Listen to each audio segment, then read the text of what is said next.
একটা জিনিস চরম বাস্তব একেবারে দৃশ্যমান হয়েছে।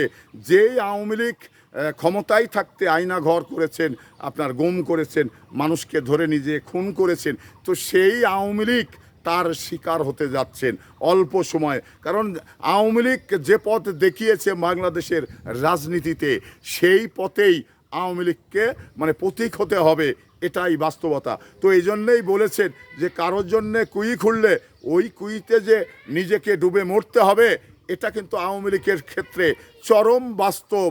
কারণ চরম মানে বাস্তবতার সামনে আওয়ামী লীগ দাঁড়িয়ে রয়েছেন।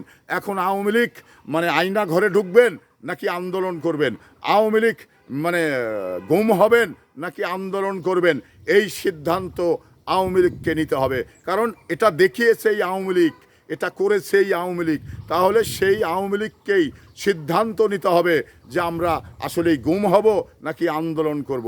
যদি গুম না হন তাহলে বাইরে আসেন, বাইরে ভালো থাকুন এবং মানে আপনার নেতাকর্মী বাংলাদেশে ভালো থাকতে পারবে। যদি মানে যখনই আন্দোলন শুরু করবেন তখনই কিন্তু আপনাদের জন্যে আয়নাঘর খোলা হবে, আয়নাঘর প্রস্তুত করা হবে, এটা মনে রাখবেন।